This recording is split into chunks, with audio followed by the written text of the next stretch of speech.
धारणं ॐ ह्रीं नमो आयर्याणं ॐ ह्रीं नमो उवज्झायाणं ॐ ह्रीं नमो लोये सवसाऊणं ऐसो पंच नमोकारो सव पावपणासनो मंगलाणं च सभ्येसिं परमं हवै मंगलं परमं हवै मंगलम्।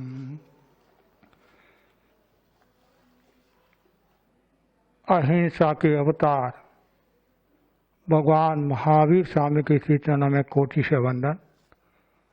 अहिंसा यात्रा के प्रवर्तक आचार्य श्री महासमुंद जी के श्री चरणों में कोटि से वंदन। मुनि परमानंद जी, उपस्थित श्रावक बंधु, तेरापंथ धर्म संघ एक बगीचे के समान है। जिस प्रकार बगीचा विभिन्न पुष्पों व वृक्षों से सुशोभित होता है, उसी प्रकार धर्म संघ भी विभिन्न प्रतिभा संपन्न तीर्थ चतुष्टय से शोभित होता है। तेरापंथ धर्म संघ का इतिहास गौरवशाली रहा है। उस गौरवशाली इतिहास की एक महत्वपूर्ण कड़ी है मुनि श्री खेतसी जी स्वामी, जिन्होंने विनय, समर्पण, श्रद्धा, भक्ति व सेवा के बल पर आचार्य त्रयी भिक्षु भारीमाल व रायचंद जी स्वामी का दिल जीता व धर्म संघ में अपना विशिष्ट स्थान बना लिया।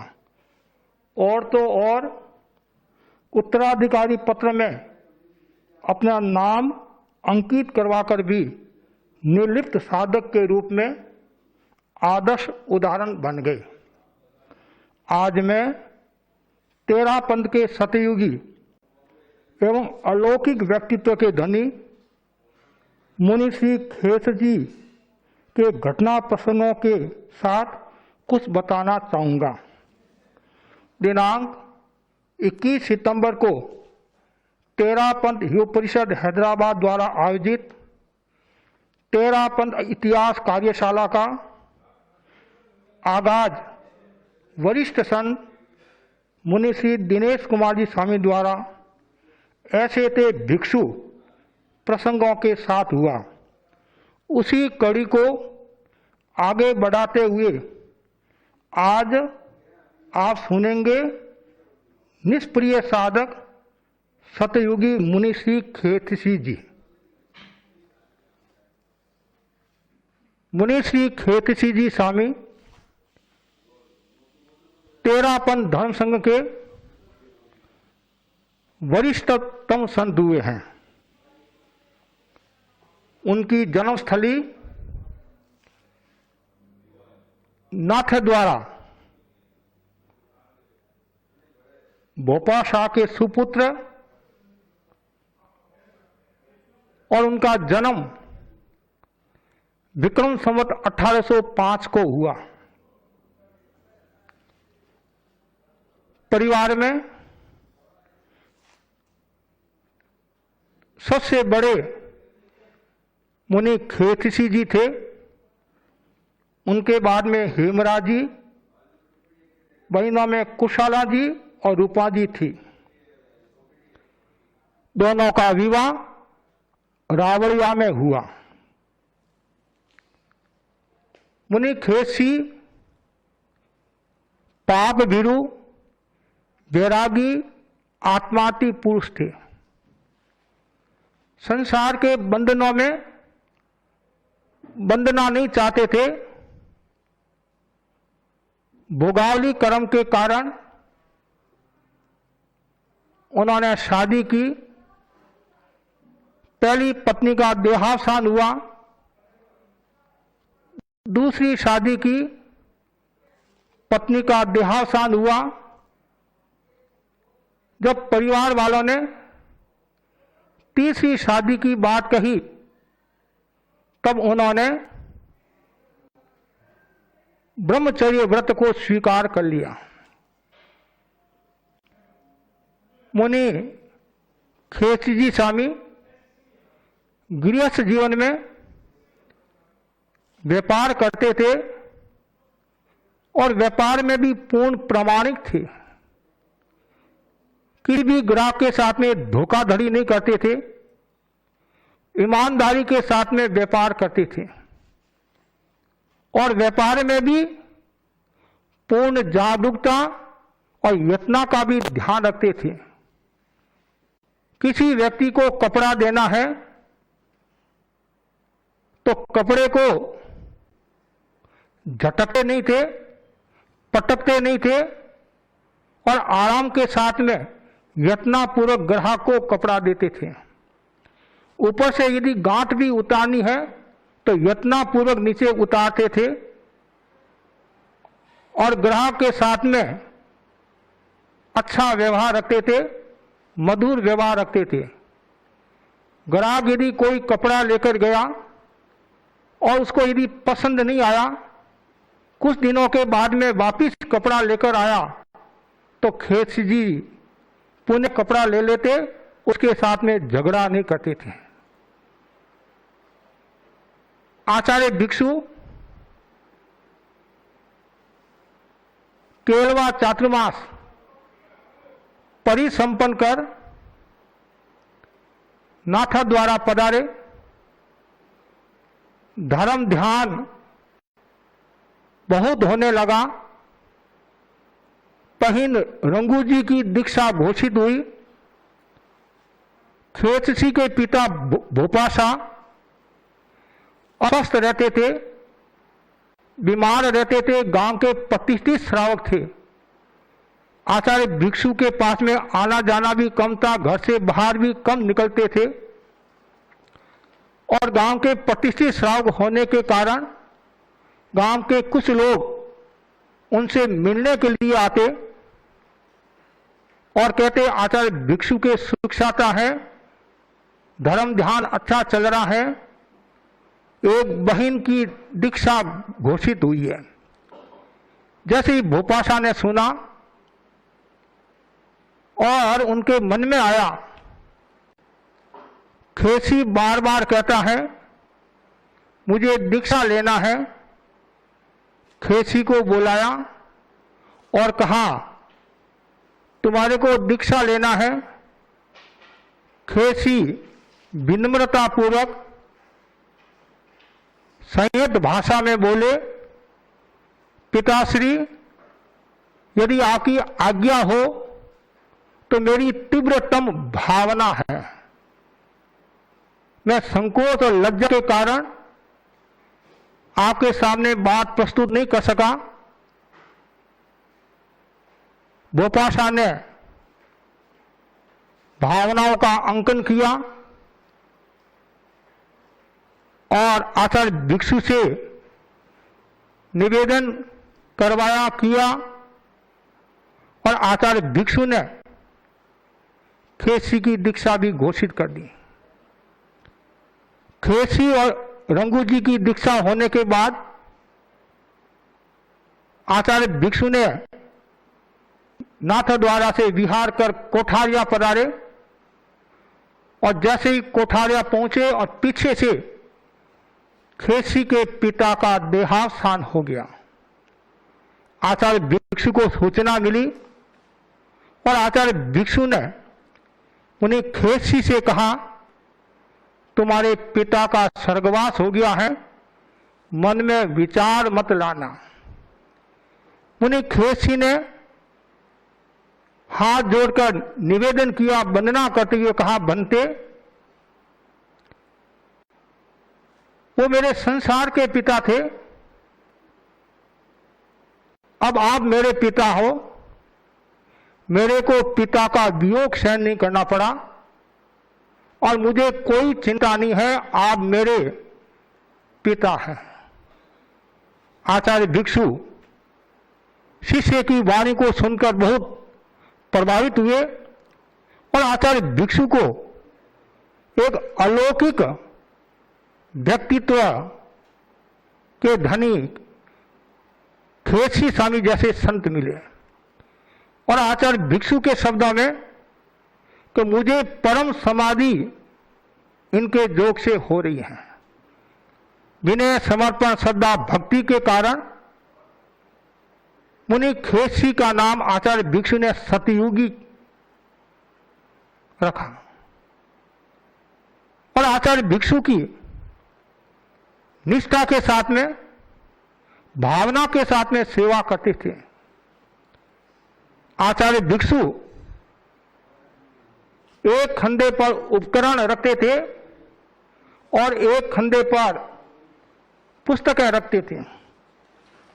मुनि खेसी की दीक्षा होने के बाद में और मुनि खेसी ने एक खंधे का वजन उतरवा दिया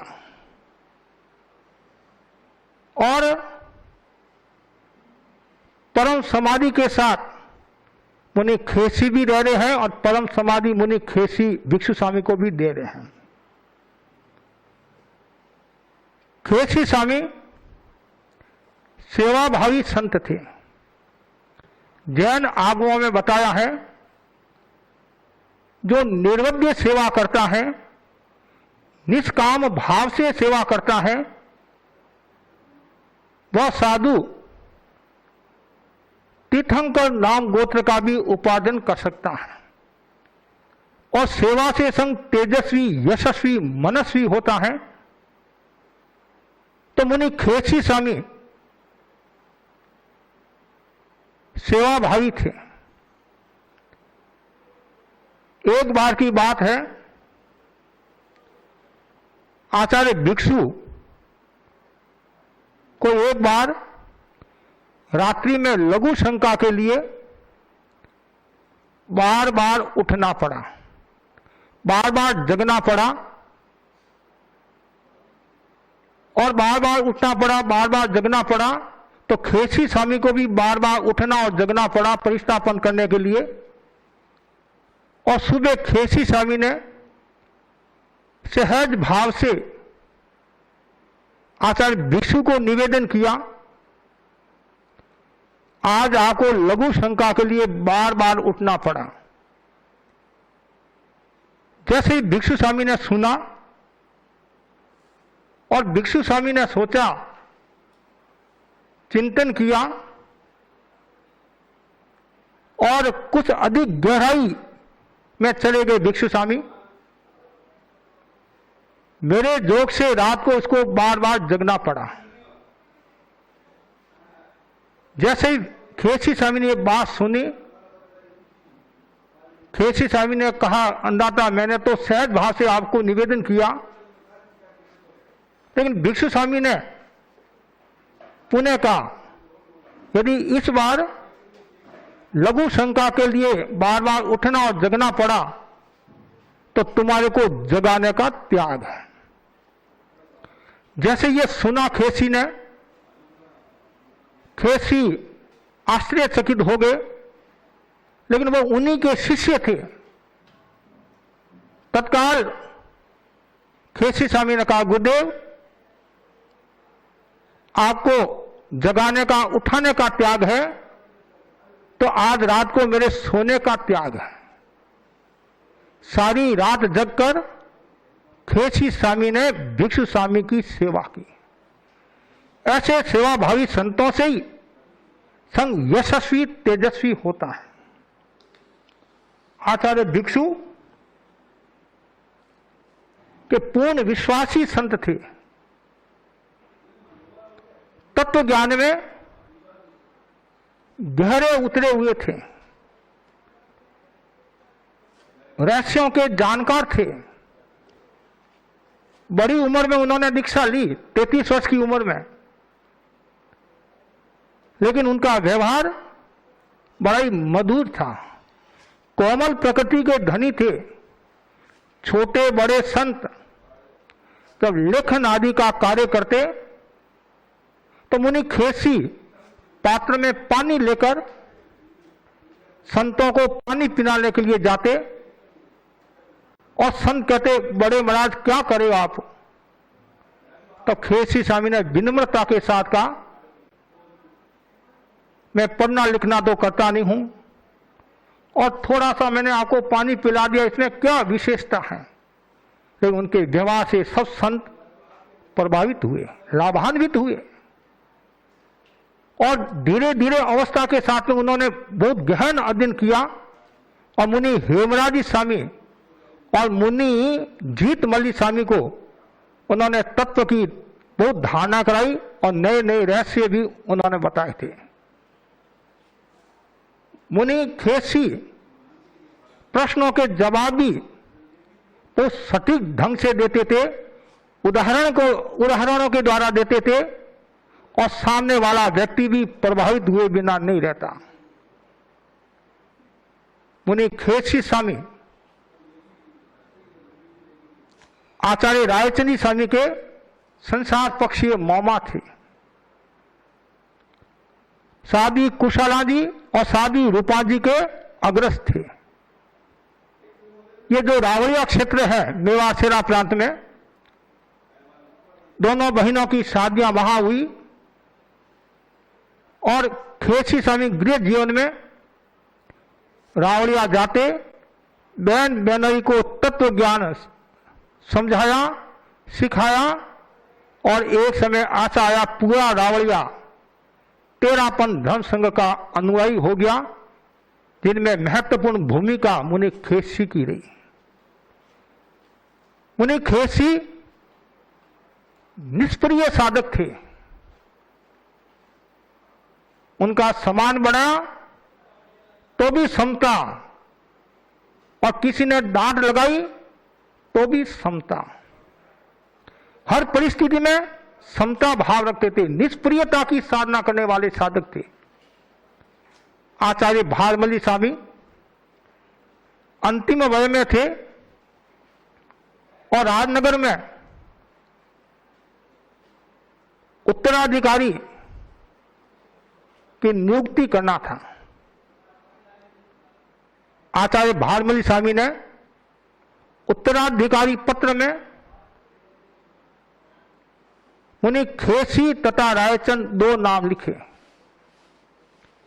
और बाद में मुनि जीतमल्ली स्वामी के पास में जो लिखाना था वो लिखाया। और जैसे ही जीतमल्ली स्वामी ने देखा और देखने के बाद निवेदन किया, आचार्य भारमल्ली स्वामी से निवेदन किया, भंते दो नाम नहीं होने चाहिए, एक नाम होना चाहिए। तब भारमल्ली स्वामी ने बालक जीत की बात को सुनकर कहा, जीतू, जीतमल मामा और भाणेज है, दोनों मिलकर संघ की सेवा करेंगे। पुनः जीतमल्ली स्वामी ने निवेदन किया, भंते आचार्य एक ही होना चाहिए, आप किसी को भी उत्तराधिकारी बनाओ, हम मानने के लिए तैयार है, होना एक चाहिए। आचार्य भारमल्ली स्वामी ने बात को सुना, उचित लगा और मुनि खेसी स्वामी के ऊपर लाइन खींच दी और रायचंदी स्वामी को युवाचार्य बनाया। यह एक प्रश्न उपस्थित हो सकता है या किसी के मन में भी आ सकता है कि मामा का नाम काटा और भाणेज का नाम रखा। लेकिन आप जानते हैं वो मुनि खेतसी सतयुगी थे और जैसे ही उन्होंने सुना तो उन्होंने ये चिंतन किया, मैं भार मुक्त हो गया। और लोगों ने भी आचार्य भारमल्ली स्वामी को कहा, आपने ये क्या किया? खेसी स्वामी को भी कहा और खेसी स्वामी ने भी उत्तर दे दिया, भारमल्ली स्वामी ने भी फटकार लगा दी कि संतों के बीच में गृहस्थों को नहीं पढ़ना चाहिए। संतों के कार्य के बीच में गृहस्थों को नहीं पड़ना चाहिए। और एक आमेट के भाई ने मुनि खेसी स्वामी को कहा, क्या जमाना आया है, भाणेज तो पट पर बैठेगा और मामा नीचे बैठेगा। तो मुनि खेसी थे, उन्होंने तत्काल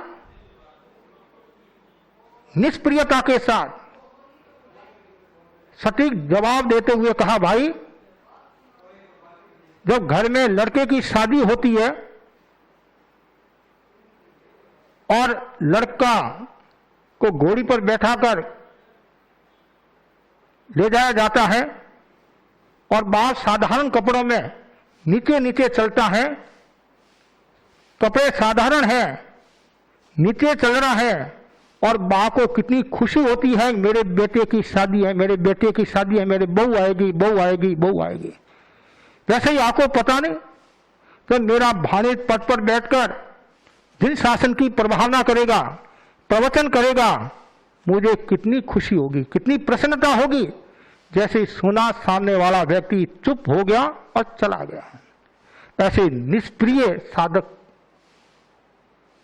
के धनी थे। और मुनि खेसी स्वामी के जीवन का एक प्रसंग है।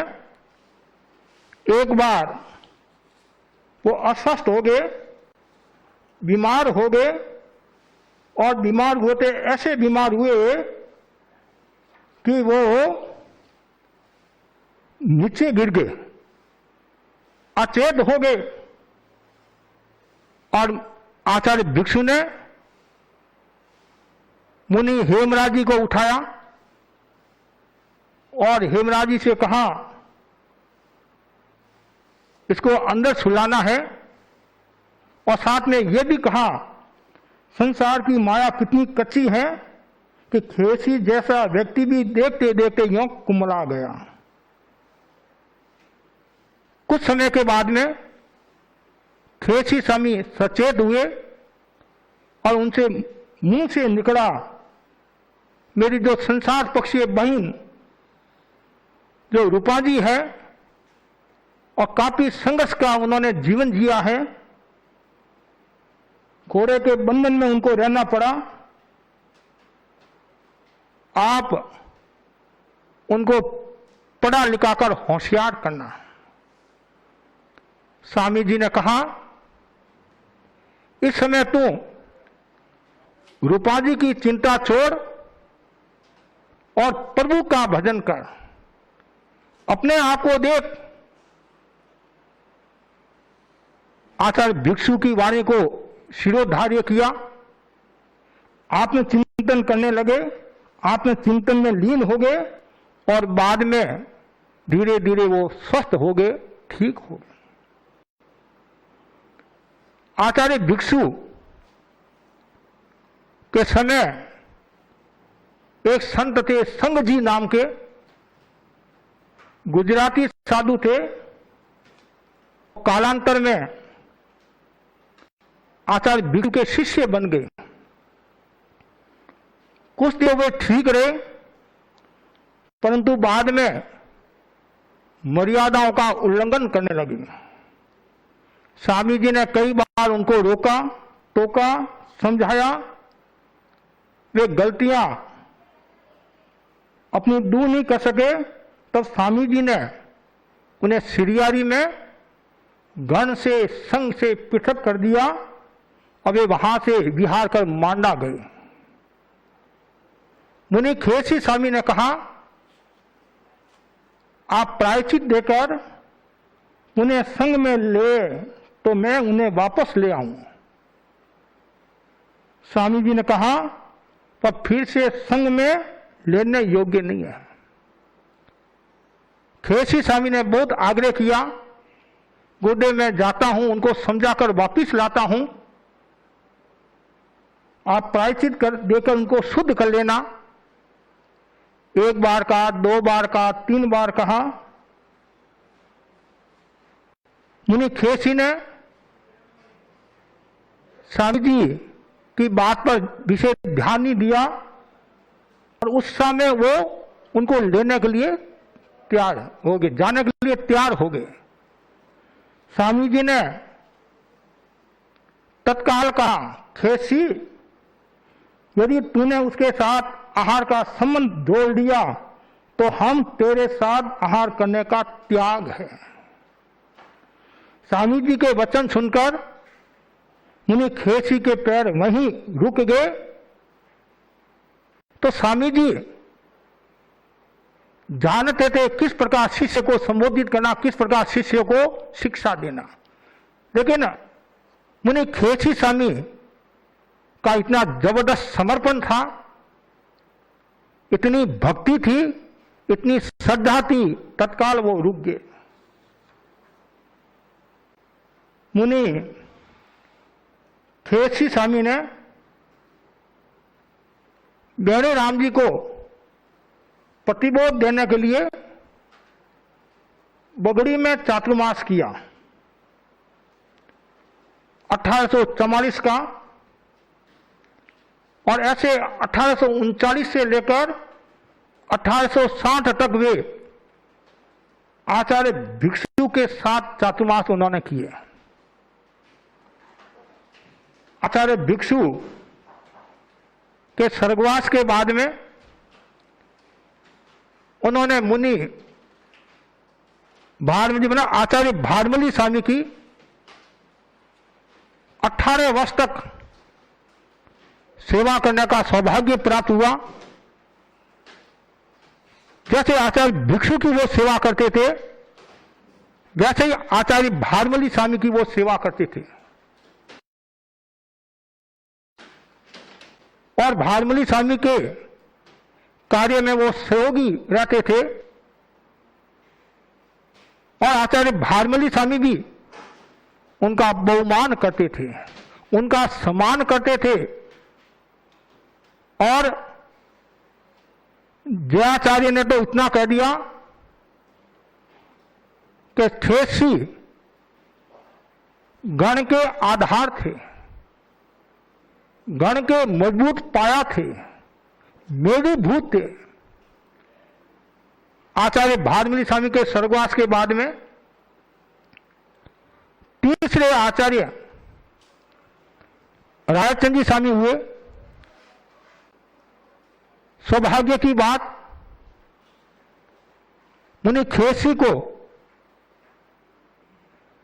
रायचंद जी स्वामी की सन्निधि में रहने का भी अवसर प्राप्त हुआ, और करीबन 2.5 साल तक आचार्य रायजी स्वामी की सेवा में रहे। और दोनों के आपस में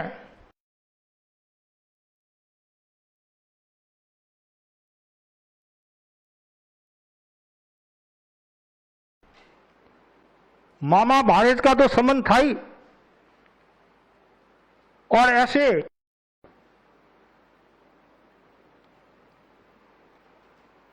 संघीय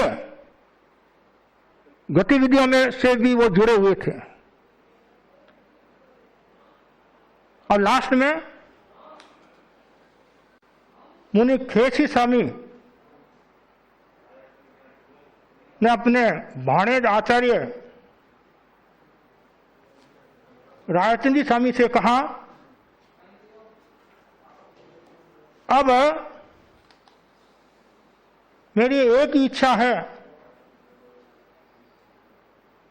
कि मैं अंतिम मरण समाधि मरण के साथ हो, संथारा के साथ हो, और मैं सांसारिक संबंध से आपका मामा हूं और आप मेरे भांजे हैं। मुझे आराधक पद प्राप्त हो ऐसा सहयोग दे, तथा उसके लिए महाविदेह क्षेत्र में विहरमान श्री सिमंदर भगवान स्वयं अपने मुखारबिंद से कहे कि खेसी आराधक पद को प्राप्त हो गया है, तब मैं समझूंगा कि आप मेरे प्रति सच्चा स्नेह भाव रखते हैं। आचार्य श्री ऋषि राय ने कहा, जो मुनि शल्य रहित होता है, जो मुनि सरल होता है, वह आराधक पद को प्राप्त होता है। साधना करने वाला साधक के मन में यदि माया का भाव है, दम और कपट का भाव है, वह साधना के क्षेत्र में आगे बढ़ नहीं सकता। साधना के क्षेत्र में आगे बढ़ना है तो सबसे पहले ऋजुता की साधना जरूरी है। भगवान महावीर ने भी कहा है, जिसकी आत्मा सरल होती है, जिसकी आत्मा शुद्ध होती है, वहां धर्म का निवास होता है। तो ऐसा प्रतीत होता है मुनि खेसी स्वामी की आत्मा बहुत सरल थी, ऋजु थी। हर पल हर क्षण मन में आराधक पद की कामना करते थे। मुनिश्री तपस्वी भी थे, समय समय पर तपस्या भी करते थे और लास्ट में भी उन्होंने तपस्या की। अब मेरा अंतिम समय आ गया है, ऋषि राय से निवेदन किया, आप मुझे तिबिया संथारा करवाए। मुनिश्री की भावना को देखकर मुनिश्री के हाँ कहने पर आचार्य ऋषि राय ने उनको तिबिया संथारा करवा दिया। फिर ऋषि राय ने फिर उनसे कहा, यदि आपने संथारा स्वीकार कर लिया हो तो मेरे मस्तक पर हाथ रखें। मुनिश्री ने, खेसी ने आचार्य श्री के मस्तक पर अपना हाथ रख दिया।